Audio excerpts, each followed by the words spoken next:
Puan Maharani kembali memberikan kejutan. Dia buka bersama bareng TKN Prabowo Gibran dan Bamsud. Kata Bamsud itu menunjukkan kedewasaan berpolitik. Menang kalah itu adalah hal yang biasa. Di tengah 03 sedang ngotot-ngotoknya di ruang persidangan, Pak Ganjar khususnya, dan masih tetap menganggap bahwa seolah kemenangan 02 itu anomali. Nah, di sisi lain, Ibu Puan Maharaninya sudah legowo, menunjukkan sikap kedewasaan. Berarti selama ini sikap Hasto yang malah nyerang Gibran itu menunjukkan sikap kekanak-kanakan. Jelas itu ya. Coba kita baca beritanya, ini menarik sekali nih. Puan bukber bareng TKN Prabowo, Bamsud tunjukkan kedewasaan berpolitik. Nah, kita harap semuanya juga dewasa di dalam berpolitik. Dewasa di dalam berpolitik. Jangan terus merengek. Memalukan itu, menunjukkan sikap kekanak-kanakan. Sekelas Hasto Kristianto masih ngerengek-rengek. Menunjukkan ketidakdewasaan di dalam berpolitik. Ketua DPP PDIP Puan Maharani sempat menghadiri agenda buka bersama dengan Ketua Tim Kampanye Nasional TKN Rosan Roslani dan Ketua MPR Bambang Susatyo. Bamsud menilai semua pihak menunjukkan kedewasaan dalam berpolitik dan berdemokrasi. Menurut Wakil Ketua Umum Partai Golkar ini, pihak yang berseteru dalam pemilu dan Pilpres 2024 lalu, baik pihak yang menang ataupun kalah, harus legowo dan kembali merekatkan persatuan dan kesatuan bangsa. Kehadiran Ketua DPP PDIP Perjuangan Puan Maharani berbuka bersama di rumah Rosan Roslani, Ketua Tim Kampanye Nasional Prabowo Gibran, menunjukkan kematangan Puan sebagai politisi. Respect pokoknya buat Puan Maharani ya. Menunjukkan kematangan Puan sebagai politisi. Puan mampu menunjukkan kedewasaan dalam berpolitik dengan memisahkan antara kepentingan politik dan pertemanan, ujar Bamsud. Kemudian hadir dalam kesempatan itu antara lain pendiri HIPMI Abdul Latif, ada AHY dan yang lainnya ya. Momentum bulan Ramadan harus dijadikan ruang oleh para politisi untuk berkumpul kembali setelah bertarung pada Pilpres dan pemilihan anggota legislatif 2024. Jangan pertajam perseteruan di pemilu yang telah kita lewati. Jadikan Ramadan untuk meluruhkan serta menghapus perseteruan yang ada. Oke. Kemudian dalam politik tidak boleh baperan. Kita boleh berseberangan atau berbeda pandangan dalam satu hal, tetapi tidak kemudian semua hal lainnya kita jadikan berseberangan juga. Berpolitiklah secukupnya, bertemanlah selamanya. Jelas Bamsud. Ada saatnya kita bertempur, ada saatnya kita bersatu kembali, ada saatnya kita bertanding, dan ada saatnya kita bersanding, pungkas Bamsud. Jelas ya?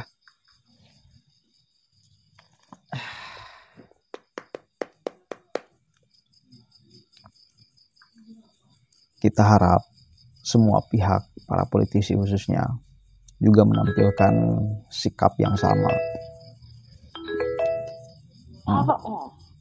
Juga menampilkan sikap yang sama.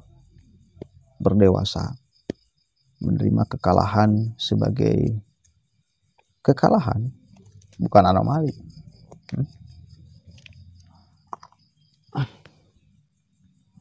Sekali lagi, menerima kekalahan sebagai kekalahan, bukan anomali. Jelas kok, kekalahan Pak Ganjar itu jelas terlihat.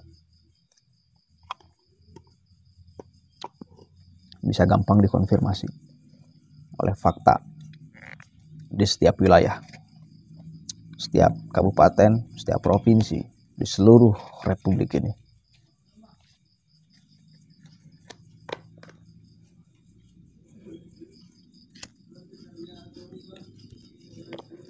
Tapi jujur saya mikir keras, kenapa para elit PDIP itu berbeda sikap dan perbedaannya sangat tajam sekali.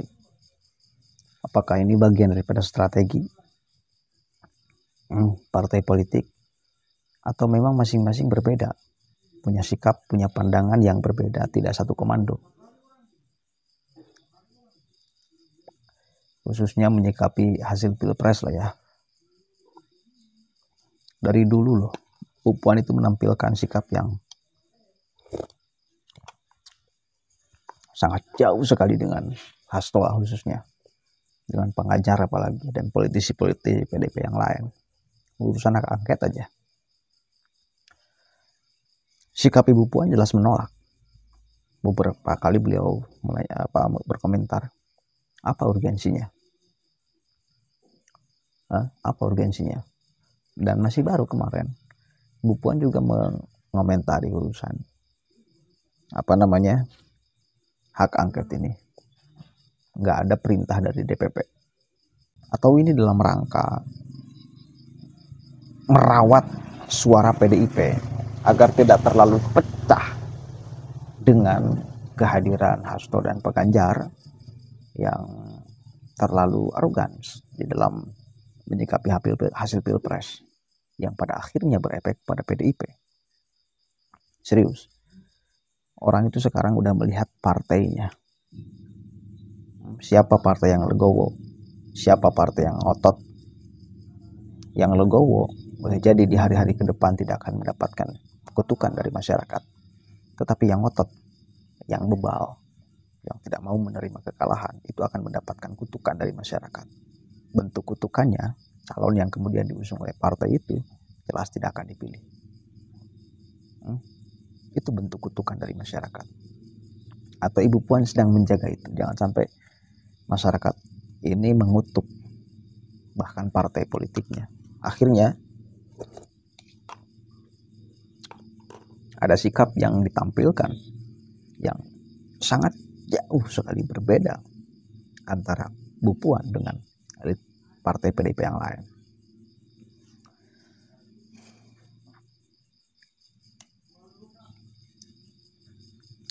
Lagian gini loh, ketika Pak Ganjar ngotot sekarang di ruang persidangan menunjukkan bukti-bukti kecurangan yang semu, asumsi kecurangan bukan fakta kecurangan, ya buktinya saksi-saksi yang kemudian dihadirkan juga tidak menunjukkan kecurangan yang signifikan, malah banyak yang asumsi yang gak jelas lah, yang dagelan bagi saya.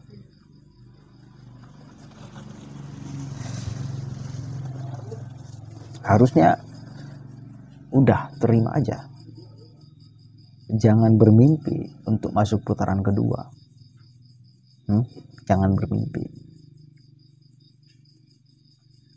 Kenapa saya katakan mimpi? Iyalah, suara paling kecil kok.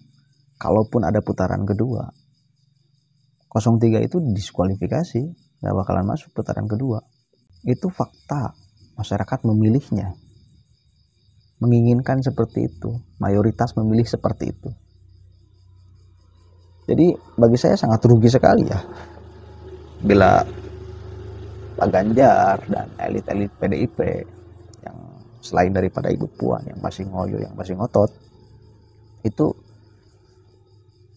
kelihatan arogansinya. Apa untungnya coba? Kalaupun berhasil putaran kedua, 03 tidak akan menang, atau masih mau bermimpi 02 didiskualifikasi. Itu mimpi loh. Alasan logiknya apa 02 didiskualifikasi? Kecurangan yang terstruktur sistematis dan masif. Mampu dibuktikan di ruang persidangan? Enggak juga kok. Kita nggak melihat dari saksi-saksi para ahli 03 dan 01 menunjukkan ada kecurangan yang terstruktur, sistematis, dan masif. Justru saksi-saksi yang dihadirkan untuk menunjukkan kecurangan itu pun dagelan. Ada ketua KPPS yang itu sudah selesai persoalannya di tingkat KPPS lalu diseret ke ruang persidangan. Ada orang yang katanya mendapatkan informasi bahwa di satu tempat itu surat suara udah dicoblos, tapi nggak tahu yang coblos siapa dan nggak tahu pula yang dicoblos siapa. Masa yang kayak gitu yang akan kemudian bersaksi di pengadilan? Ada juga yang kemudian bersaksi bahwa tetangganya mendapatkan uang untuk supaya diarahkan milihnya. Ketika ditanya tetangganya siapa juga nggak tahu. Ini dagelan semua. Dan ketika ditanya para saksi-saksi khususnya dari 03, dari semua TPS para saksi itu yang menang 02. Terus mau bagaimana ini? Ini udahlah, ini kemenangan mutlak 02. Terlalu gampang mengkonfirmasi kemenangan 02. Terlalu gampang mengkonfirmasi kekalahan 03 dan terlalu gampang mengkonfirmasi kekalahan 01. Dah, kuncinya itu. Assalamualaikum warahmatullahi wabarakatuh.